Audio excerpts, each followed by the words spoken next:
आप देख रहे हैं रेड लाइन इस्लामाबाद स्टूडियो से। आज पाकिस्तान के अंदर क्या हुआ? इलेक्शन कमीशन का जनवरी 2024 में इंतखाबात का ऐलान पीपल्स पार्टी ने मुस्तरद कर दिया। मरियम नवाज के बाद शहबाज शरीफ भी हंगामी तौर पर लाहौर से दोबारा लंदन रवाना। नैब करप्शन मुकदमात में मुआवनत के लिए हसास अदारों की मदद का तलबगार है। चीफ जस्टिस काजी फाइज ईसा ने अदालत का वक्त ज़ाया करने पर वकील को 5,000 रुपये जुर्माना कर दिया। खैबर पख्तूनख्वा में सिक्योरिटी फोर्सेस के ऑपरेशन में 8 दहशतगर्द हलाक जबकि 5 गिरफ्तार कर लिए गए। हम इस प्रोग्राम में ख्वाजा आसिफ से भी बात करेंगे और अपने पैनल से भी बात करेंगे। देखना ये चाहते हैं कि पाकिस्तान मुस्लिम लीग नून और दूसरी सियासी जमातें क्या बयानियाँ लेके चल रही हैं। हमें ख्वाजा आसिफ ने ज्वाइन किया है। ख्वाजा साहब, बहुत शुक्रिया, आपने हमें ज्वाइन किया। मैं ज़रा अगर आपसे ये पूछता चला जाऊं कि आप खुद तो मुल्क से बाहर हैं, आपको मुल्क के अंदर होना चाहिए। इलेक्शन की डेट अनाउंस हो गई है, आपकी पार्टी की क़यादत जो है वो लंदन जा रही है, तो क्या रहा है आपकी पार्टी के अंदर? पहले मैं अपनी शाह जी एक्सप्लेनेशन दे लूँ। मैं जो है फैमिली के साथ मैंने पेशतर इसके के इलेक्शन का जो है रौला जो है ज़्यादा पड़ जाए, तो मैंने कहा थोड़ा टेक ऑफ क्या कहते हैं, छुट्टी ले लूँ मैं। और पहले मैं लंदन गया, वहाँ पे 3-4 दिन रहा, उसके बाद मैं इटली गया। अब मैं ऐसे ही आवारागर्दी कर रहा हूँ यूरोप में जो है वो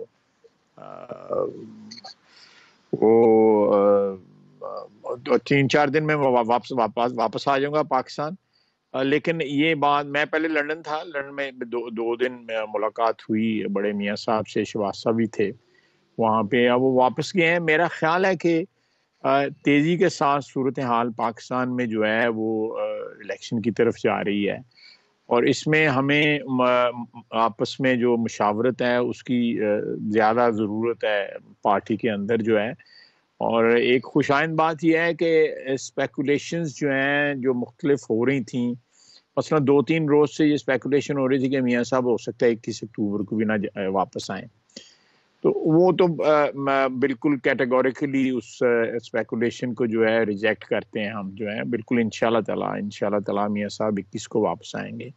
दूसरा, इलेक्शन के बारे में भी जो है बाज़ लोग जो है स्पेकुलेशन कर रहे थे, अब उसकी भी तारीख आ गई है। 1.5-2 महीने जो है जो ड्यू डेट है उससे आगे है, लेकिन तारीख आ गई है। हल्के बंदियों की डेट भी उन्होंने दे दी है, किस दिन अनाउंस होनी है।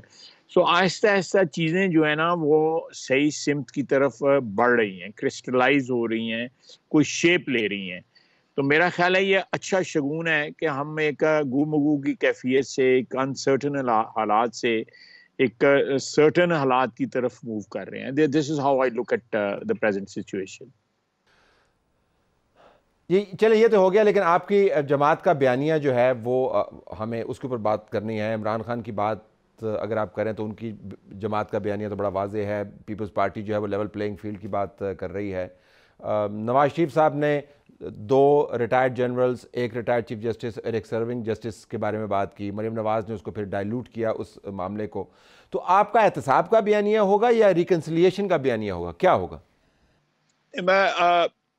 बात जो है ना, आपके सवाल के अंदर ही जवाब जो है ना शाह जी मौजूद है।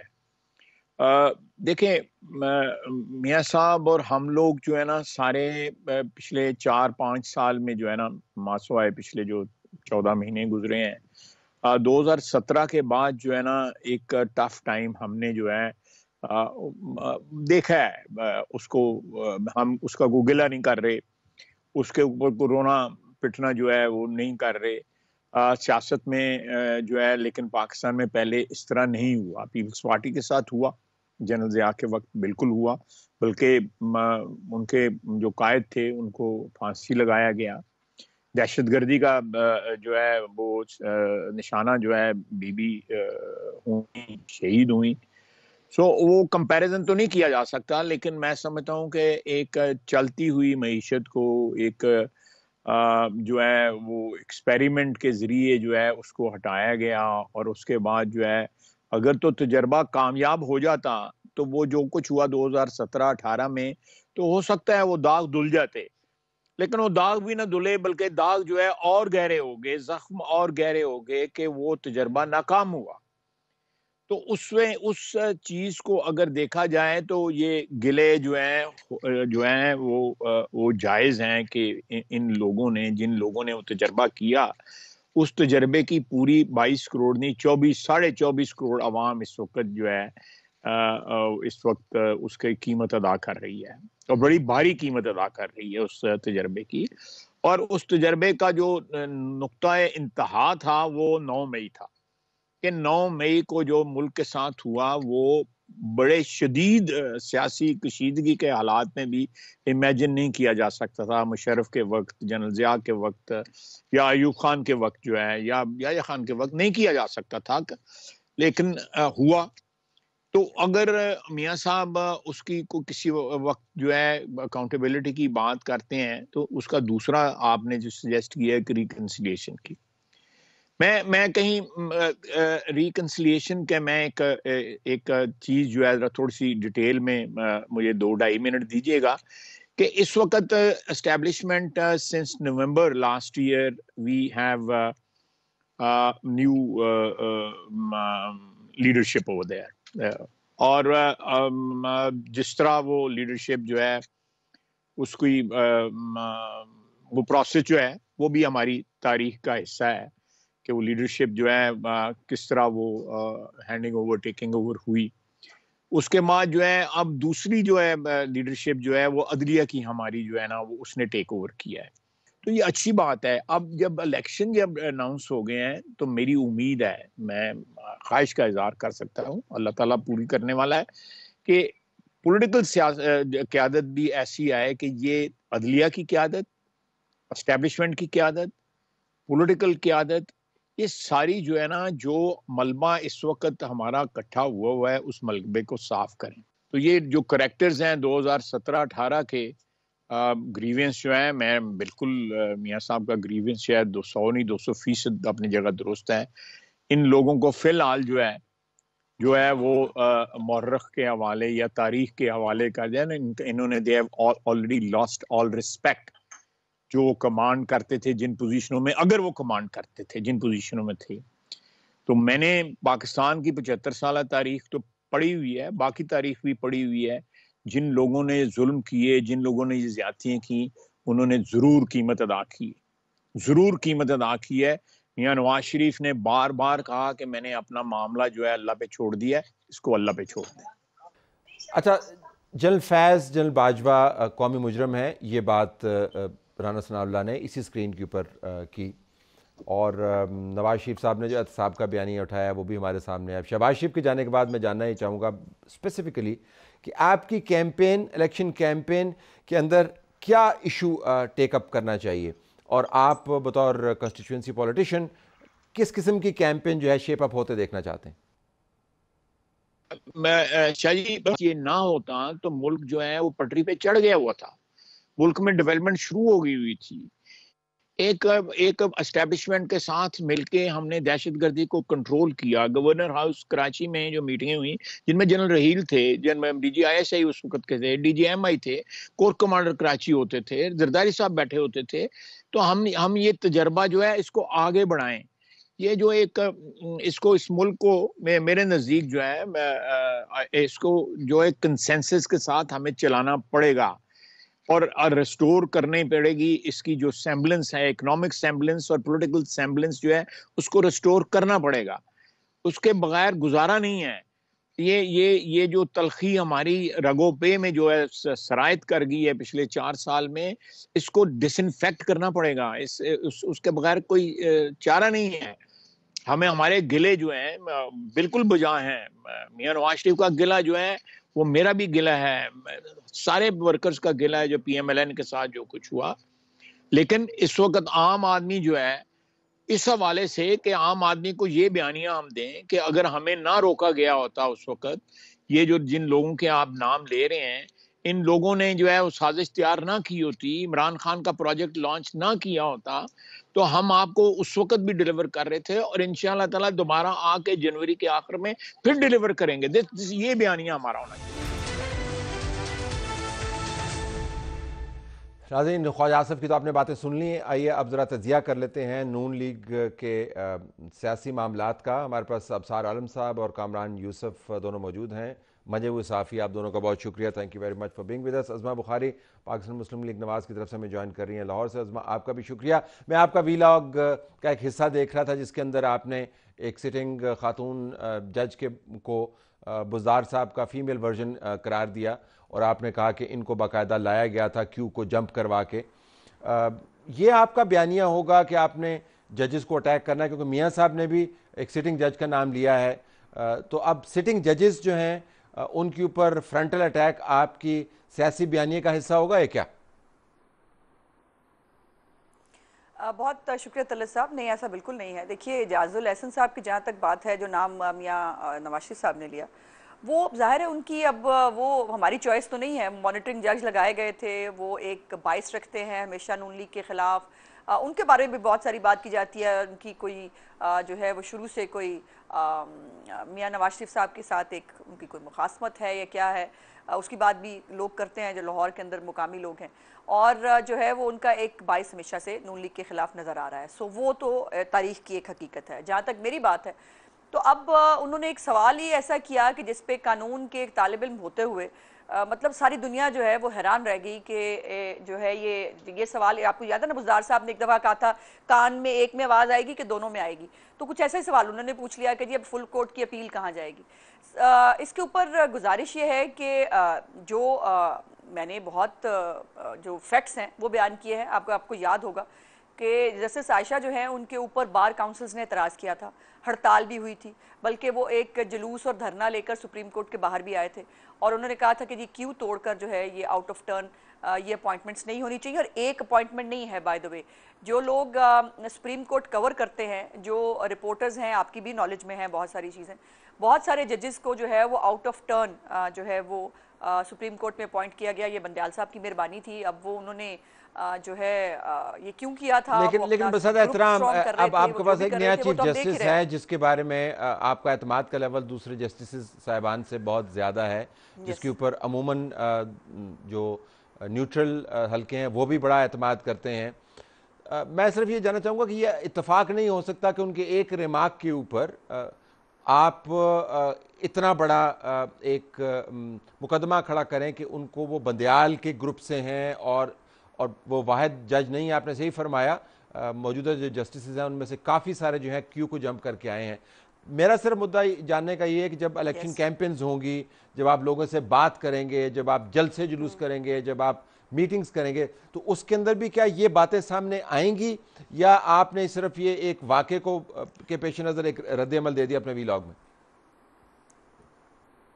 देखिए, मैं चूँकि ख़ुद वकील भी हूँ तलत साहब, और मेरा बार से ताल्लुक़ है, जो जिस तरह से ये अपॉइंटमेंट्स पिछले दिनों में हुई हैं, जो ये सब बैकग्राउंड्स हैं, फिर जस्टिस आयशा जो है बाय द वे, मतलब मेरी जिस लॉ कॉलेज से मैंने लॉ किया, ये वहाँ पर जो है वो एडमिनिस्ट्रेशन के अंदर उस वक़्त थी, और मैं मतलब इनकी वैसे भी एक्विटेंस है मेरे साथ।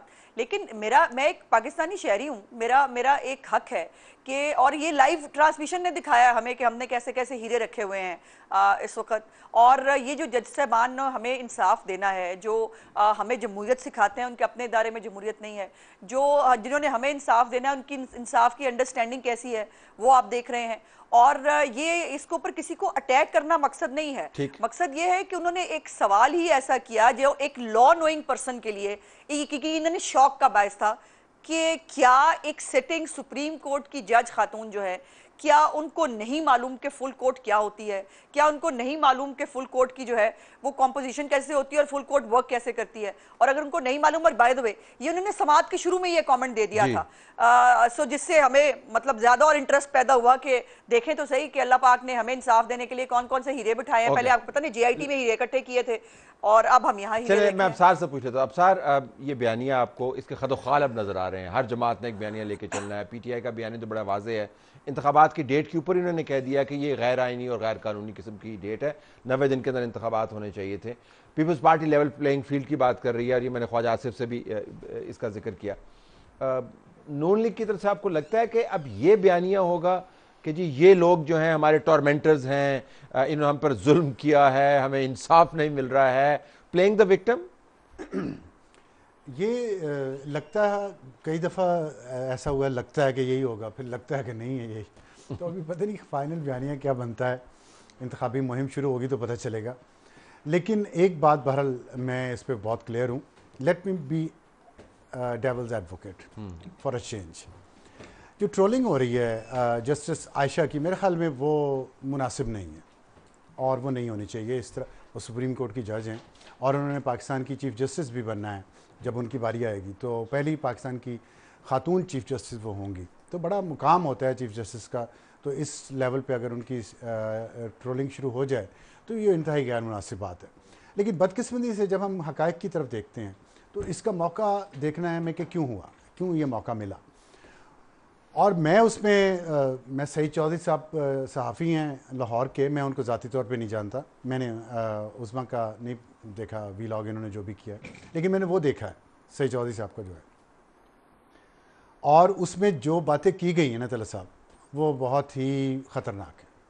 मैं उनकी ज़ाती ज़िंदगी पे कोई बात नहीं करना चाहता, ना उसमें भी ज़्यादा है नहीं, ज़ाती ज़िंदगी के बारे में बात नहीं है। लेकिन जो प्रोसेस फॉलो किया है ना, मेरा दिल कर रहा था मैं ख़ुदकुशी कर लूँ कि जिस तरह उनको पहले लाहौर हाई कोर्ट में लेके आया गया, वहाँ से सुप्रीम कोर्ट में लाया गया और फिर वो पाकिस्तान की अब चीफ जस्टिस उन्होंने बनना है। अगर तो वो बातें दुरुस्त हैं तो फिर हमें इज्तिमाई खुदकुशी कर लेनी चाहिए, मैं इस बात पे बिल्कुल क्लियर हूँ। और अगर वो बातें गलत हैं तो फिर सईद चौधरी साहब को आप कटहरे में लाएं, इस पर इन्वेस्टिगेशन होनी चाहिए, इस पर कमीशन बनना चाहिए, या इस पर जो भी कानूनी कार्रवाई है वो होनी चाहिए।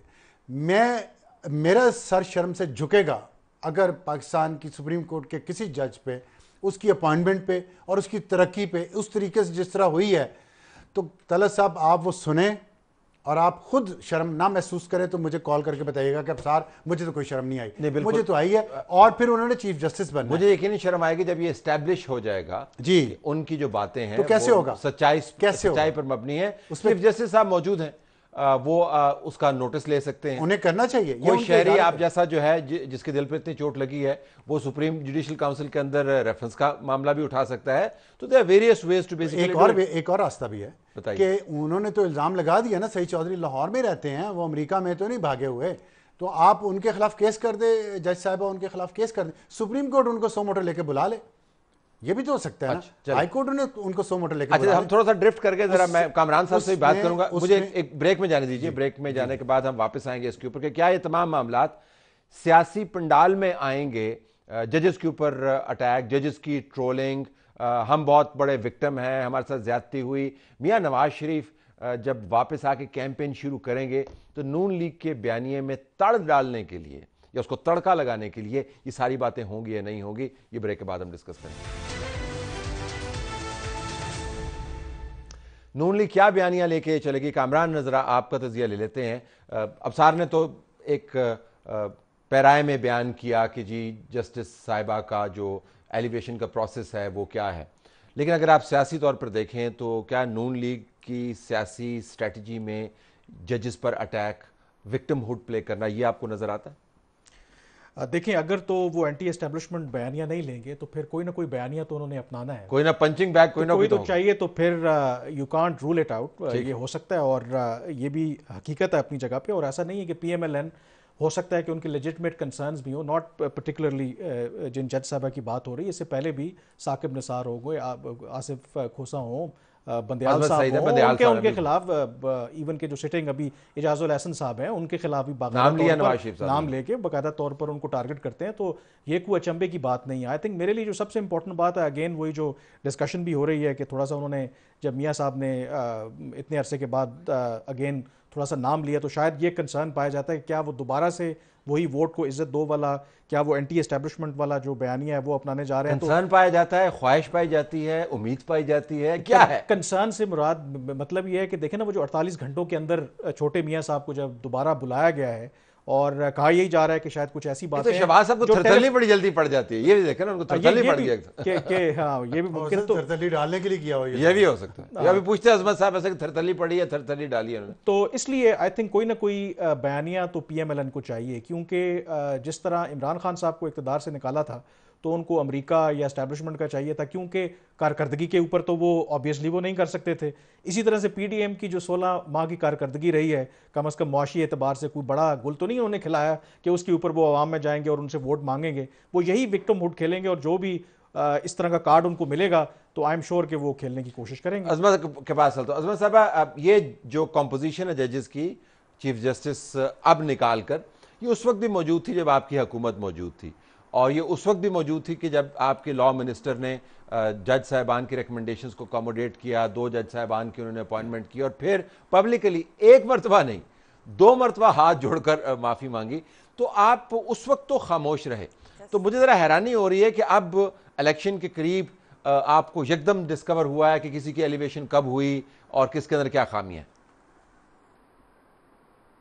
नहीं, देखिए, एक तो मैं थोड़ा सा एक्सप्लेन इसको ये ज़रूर करना चाहती हूँ कि कतई तौर पर मैं तो खैर पॉलिसी बनाने वालों में से नहीं हूँ, ना मैं बयानिया तरतीब दे सकती हूँ। मैं एक वकील भी हूँ और मैंने अपनी जो सवाल मुझे हैरत हुई जिसके के ऊपर के एक छोटे छोटे लॉ कॉलेजेस के स्टूडेंट्स को भी जिन सवालों का पता है उसका जो है वो इजहार जस्टिस साहिबा ने किया, और मैंने बहुत तमीज़ और तहजीब से जो है वो इसको एक मजाक के तौर के ऊपर वो रखा, क्योंकि बुज़दार साहब मासूमियत की अलामत थे ना हमारे मुल्क में। इसलिए दूसरा ये है कि जहाँ तक हम कोई विक्टिम कार्ड ना खेलने का हमें शौक है, और ना कार्ड विक्टिम खेलना तब है जब वो फेक होगा। बात ये कि क्या मियां नवाज शरीफ के साथ ज्यादती नहीं हुई, क्या उनको जो है वो मॉनिटरिंग जज लगा के JIT के हीरे चुन के व्हाट्सएप पे जो है वो नाम भेज कर और फोर्स करके कि फलाने का नाम ही JIT के अंदर डलेगा, ये सब करके क्या उनको नहीं हटाया गया? क्या ये भी जो है वो दुरुस्त नहीं है कि जजेस जो हैं वो अपने फैसलों में लिखते रहे जो है कि करप्शन का केस नहीं मिला, कोई करप्ट प्रैक्टिसेस नहीं है, लेकिन हमें सजा देनी है? क्या जो है वो अरशद मलिक जो है वो चले नहीं गए कब्र में और उनको हटा भी दिया गया इस बात के ऊपर कि उन्होंने पूरी अदलिया का सर झुका दिया था और उन्होंने कहा कि मुझसे बाय फोर्स ये फैसला लिया गया है, लेकिन वो फैसला आज भी स्टैंड करता है। तो ये चीज़ें, विक्टिम कार्ड तो तब है कि जब हम वाकई को कार्ड खेल रहे हैं, बात है नहीं हम बना रहे हैं। ये तमाम फैक्ट्स मौजूद हैं। मियां नवाज शरीफ साहब को विक्टिम कार्ड क्यों खेलना चाहिए, या उनको अपने लिए इंसाफ क्यों मांगना चाहिए? क्या इंसाफ के जो इदारे हैं उनको खुद अपने फैसलों को रिव्यू नहीं करना चाहिए? काजी फैज़ ईसा साहब के साथ बहुत सारी जो है वो उम्मीदें वाबस्ता हैं इस मुल्क की, इसलिए हम ये जो एक ये भी वो किया जाता है ना कि हम कोई ट्रोलिंग पार्टी नहीं है, ना हम किसी को ट्रोल करते हैं, ना हमने हमारा ये जो है वो, लेकिन फैक्ट्स बताना हमारा फर्ज है। काजी फैज़ ईसा साहब जो है उनका प्लस पॉइंट ये है कि वो किसी पार्टी की ईमानदारी नहीं करेंगे, वो ईमानदार नहीं है। वो जो है वो जो कानून और आइन कहेगा, हमारा बड़ा मुस्तहकम जो है ये यकीन है कि वो वही करेंगे। अब गुजारिश ये है कि अगर जो है ये तमाम मामलात एक रिव्यू की आपने एक तो 184(3) के अंदर, जिसके अंदर जो है वो कोई उनके ऊपर आपने नीचे वाली किसी कोर्ट के साथ जो है वो उनका ट्रायल नहीं किया, वो नहीं किया, आपने उनको सीधा नाअहल कर दिया। ठीक है, लेकिन मेरा देखें, मैं आपकी बात काट रहा हूं, माजरत चाहता हूं, आपकी बात नहीं काटनी चाहिए, किसी भी बयानिए को दरमियान में नई कतरी लगानी चाहिए, लेकिन जो मौजू है वो ये है कि क्या आप ये सब चीज़ें अपनी इलेक्शन कैंपेन के अंदर इनकॉर्पोरेट करेंगी? जलसों के अंदर ये बातें होंगी, जल बाजवा का नाम लिया जाएगा, जल फैज़ का नाम लिया जाएगा, जजेस का नाम लिया जाएगा, विक्टिमहुड नहीं, चले फैक्चुअल नैरेटिव आप उसको कह दें। क्या ये आप सब कुछ करेंगे? और आप कहती हैं कि आप नुमाइंदा नहीं है नून लीग की पॉलिसी की, आप तो मीडिया पे सबसे ज्यादा आती हैं, आप उनकी मीडिया नुमाइंदा है, तो आपसे पूछना बड़ा जरूरी है। बिल्कुल हूँ, लेकिन देखिए बयानिया बनाना मेरा काम नहीं है। बयानिया तो वो लीडरशिप बनाएगी ज़ाहिर है, और वही जो है वो हमें गाइड करेगी कि हमारा बयानिया क्या है। लेकिन मैं ये गुजारिश कर रही हूँ कि ये सब फैक्ट्स हैं और ये पाकिस्तान की तारीख का हिस्सा है। कोई इसको कहे या ना कहे, क्या ये फैक्ट्स खत्म तो नहीं हो जाएंगे ना? क्या मियां नवाज शरीफ की नाअहलियत खत्म तो नहीं हो जाएगी हमें ना कहने से? फिर जो मैं आखिरी इंपॉर्टेंट बात करना चाहती थी, एज ए लॉ स्टूडेंट मेरी गुजारिश ये है कि जो गलत फैसले पाकिस्तान की तारीख में हुए हैं, आखिर उनको कहीं दुरुस्त करना चाहिए। हर इदारा अपनी अपनी डोमेन में रहकर काम करे, ये कॉन्स्टिट्यूशन भी कहता है, ये हम भी कहते हैं। हम भी यही कहते हैं कि हर इदारे की सुप्रीमेसी होनी चाहिए, अपनी अपनी जो है उनको अपनी तस्दीक करनी चाहिए।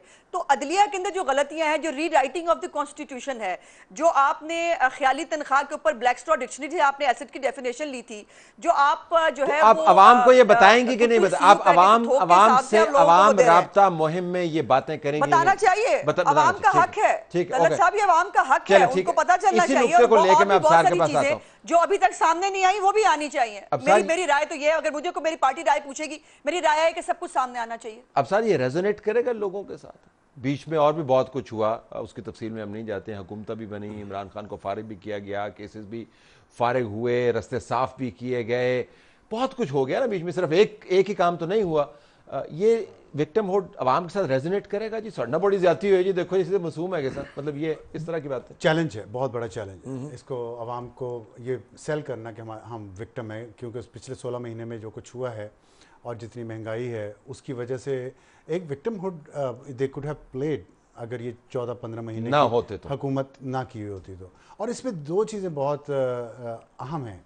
देखिए, मुस्लिम लीग नून को उसका जवाब ज़रूर देना पड़ेगा। एक तो जनरल कमर बाजवा को एक्सटेंशन क्यों दी, ठीक, जब आपका एक असूल था, असूल की खिलाफ वर्जी हुई ना। और दूसरी, चलें वो भी लोग शायद भूल जाएं कि जी सिचुएशन ऐसी थी, तमाम जमातें चाह रही थी और सर्वाइव भी करना था, तो इसलिए वो करना पड़ा और उस पर पॉलिटिक्स खेली मुस्लिम लीग नून ने, और अब बेहतरी की तरफ वो आ गए। लेकिन जो दूसरे इन्होंने असूल पे समझौता किया ना, जो जंप द क्यू किया इन्होंने, दो दफ़ा करवाया जजेस को सुप्रीम कोर्ट में, उसकी इनके पास कोई तवजीह नहीं है, कोई उसका डिफेंस नहीं है। और उसने इस मुल्क की अदलिया को और पाकिस्तान की सियासत और जमहूरियत को बहुत नुकसान पहुंचाया, पार्लियामेंट को कमज़ोर कर दिया। और ये इतनी बड़ी बेअसूली है कि आप देखें, और अदलिया को भी ये चाहिए था। अफसोस तो यही होता है कि जिन जजेस पे ये क्रिटिसाइज़ कर रहे हैं या करेंगे, उन्होंने जितना मुनाफकाना और गैर कानूनी गैर अखलाकी काम किया, उसमें साथ किसने दिया?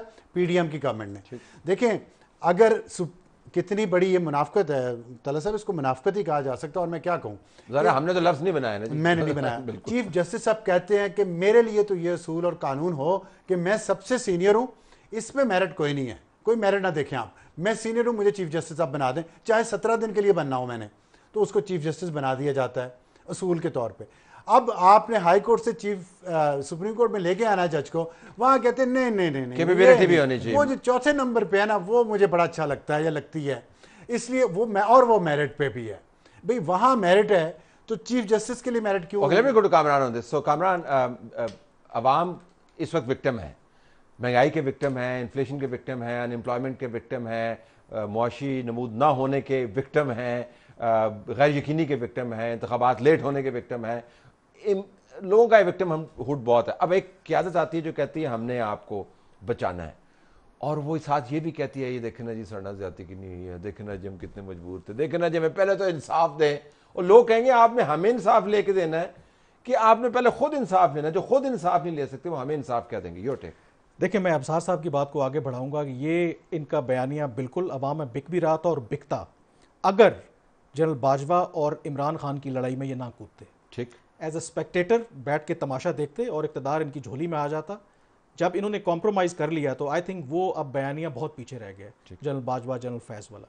आई थिंक जो इस वक्त जो आपने खुद जिक्र कर दिया कि अवाम इस वक्त सबसे बड़ी किस चीज़ की विक्टिम है। देखें, कल ही एशियन डेवलपमेंट बैंक की रिपोर्ट आई है और कोई इसमें हैरान कुन बात नहीं। अदरवाइज ADB जो है, अनलाइक वर्ल्ड बैंक और IMF, क्योंकि चाइनीज़ का ज़रा इन्फ्लुएंस ज़्यादा है तो ज़रा सिंपैथेटिक होते हैं टुवर्ड्स पाकिस्तान। इवन वो भी ये कह रहे हैं कि एशिया के अंदर 46 कंट्रीज़ में हम बॉटम 4 में इन टर्म्स ऑफ, अगर आप अपनी इकोनॉमिक ग्रोथ देख लें, हमारी इन्फ्लेशन देख लें, हमारा जो रुपए की डीवैल्यूएशन देख लें। इस वक्त जो सबसे बड़ा मुझे कंसर्न है, जो जितनी भी सियासी जमातें हैं, क्या इनके पास कोई ब्लैक एंड वाइट में रोड मैप है पाकिस्तान की इकोनॉमी को रिवाइव करने के लिए?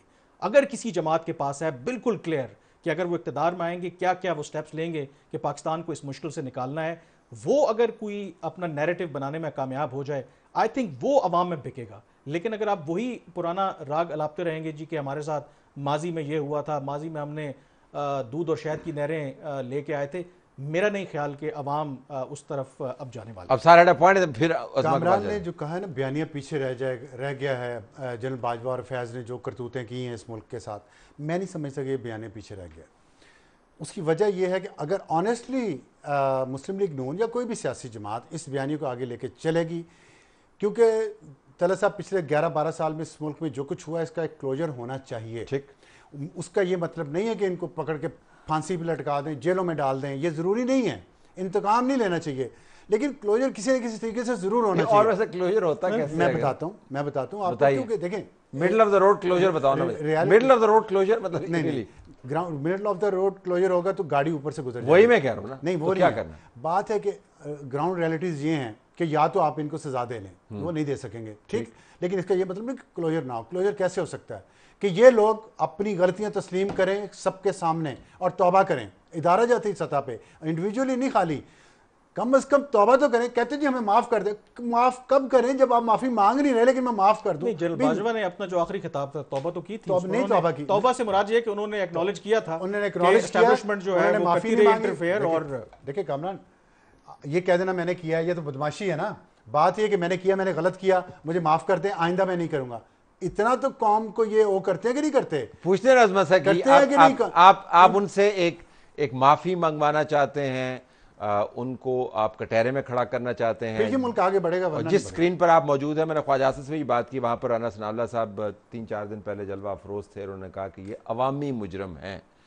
तो हम जरा जानना चाहते हैं कि आपके जहन में, जजेस की तो आपने बड़ी बात की, इस्टेब्लिशमेंट के किरदार के ऊपर हतमी क्लोजर क्या है इलेक्शन के बयानिए के तौर पर?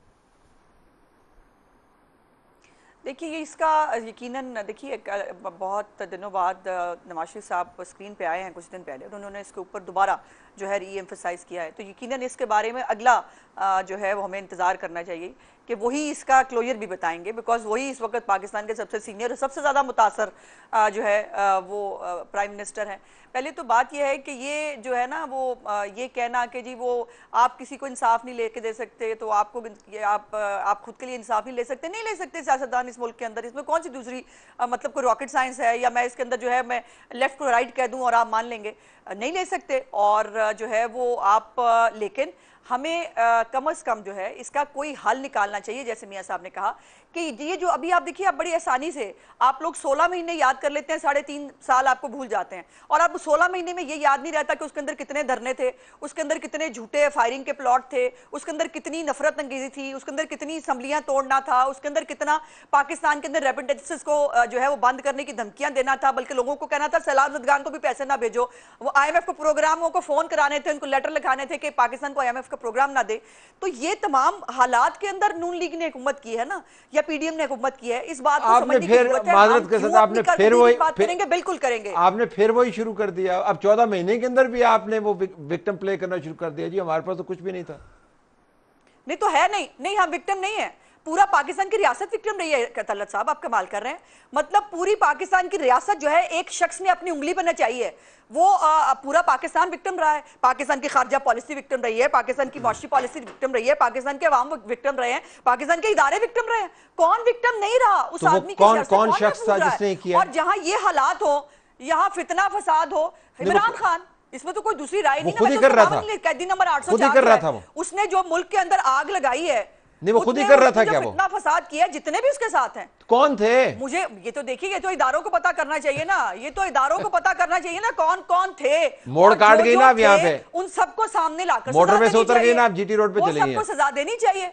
आप मोटरवे से उतर गए, GT रोड पे ऐसे बिल्कुल नहीं है। देखिए मेरी बात सुने, एक मिनट गुजारिश सुनिए, मैं तफ्तीशी अफसर नहीं हूँ, एक मिनट मैं तफ्तीशी अफसर नहीं हूँ, मैं हुकूमत में नहीं हूँ। मेरी जो कुछ इदारों अजमा साहिबा आप तफ्तीशी अफसर नहीं है, लेकिन आपको एक तशवीशी किस्म का सियासतदान तो होना चाहिए ना, आपको तशवीशी सियासतदान तो होना चाहिए ना, कि आपने नहीं तो आपने आधा नैरेटिव दिया ना, आपने पूरा नैरेटिव नहीं दिया। सर यही तो तशवीश, नो नहीं सर, मैं तशवीशी हूं, तभी तो मैंने इस गुजारिश का इजहार किया जब आपने मुझे कह दिया कि सारा जो आपने 16 महीने आपने ऐसे कहा कि जैसे हमें वाकई जन्नत की एक टुकड़ा मिला था और हमने उसको तबाह कर दिया।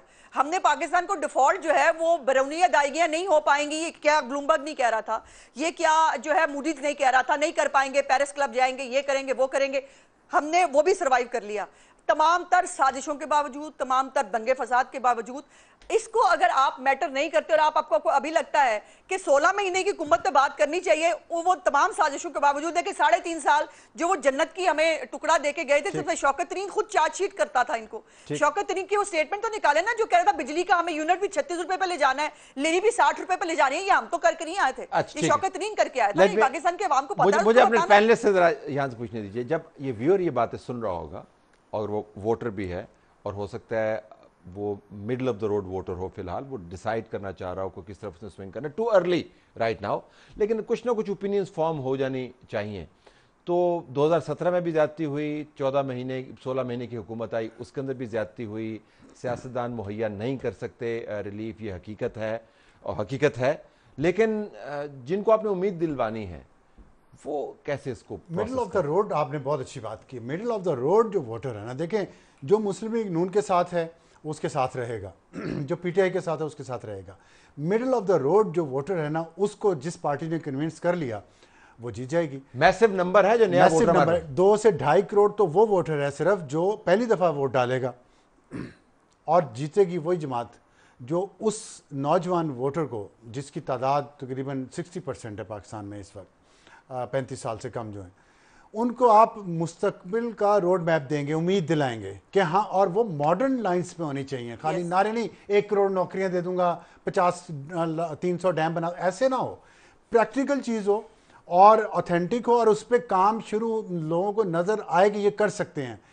अगर ऐसा कोई प्रोग्राम दिया सोच समझ के, खाली नारे नहीं, खाली बढ़के नहीं, तो इस नैरेटिव के साथ जो ये है कि हम इस बंदे को कटहरे में लाएंगे कि साथ एक जो middle of the road voter है ना, उसको पिछले दौर में क्या हुआ, क्लोजर हुआ कि नहीं हुआ, उससे गर्ज नहीं है। वो मुस्लिम लीग नून के वोटर को हो सकती है।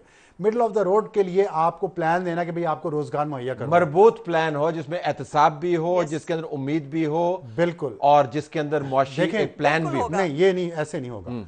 मरबूत प्रोग्राम में मेरा अपना जो सिर्फ रोजगार आप बताएं कि आप कैसे प्रोवाइड करेंगे इस मुल्क में। महंगाई नंबर 2 इशू है। अब मैं महंगाई को कवर कर सकता हूँ अगर मुझे रोजगार है, अगर अच्छी सैलरी मिल रही है।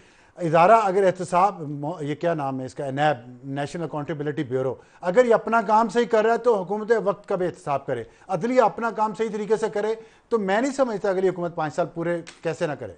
कमरान देखें, अबसार साहब ने वो क्लोजर की बात की, मैं एक वो 16 माह के पे जिक्र हो रहा है, 16 माह की कारकर्दगी को छोड़ने जो सबसे बड़ा आई थिंक वो जो PMLN का सपोर्टर है उसको भी होगा कि एस्टैब्लिशमेंट को और जो पुरानी जनरल बाजवा को रेस्क्यू किया। जो 3.5 साल की ये बात करते हैं ना, जो प्रोजेक्ट इमरान खान फ्लॉप हुआ, वो सारा गंद इन्होंने अपने ऊपर लिया। असल सवाल ये है, जो क्लोजर अगर वो उस वक्त इनको रेस्क्यू ना करते, मुझे लगता है कि वहीं से क्लोजर का आगाज़ हो जाता। जिस तरीके से उस वक्त की एस्टैब्लिशमेंट ने जलील होना था, और उनको जब लगा कि ये प्रोजेक्ट नहीं चल रहा, इन्होंने अपने सर सारा गन ले लिया। तो ये सबसे अभी जलील नहीं हुई नहीं, लेकिन जो उस वक्त की अगर देखें ना, इन्होंने वो किया ना ऐसे, तो वो क्लोजर की जो बात करते हैं, तो आई थिंक जो वोटर रिकॉल करेगा तारीख, वो वैसे रिकॉल नहीं करेगा जैसे सियासी जमातें चाहती हैं। मैं एक लाइन जी बोलिए, कही सब एक लाइन कहना चाह रही हूँ मैं सिर्फ जी मैं सिर्फ ये कहना चाह रही हूँ कि हमारा बयानिया जो है वो बिल्कुल गाली गलोच, फितना फसाद और जो है ये किसी के ऊपर इल्ज़ाम तराशी से ख़त्म नहीं हो जाएगा।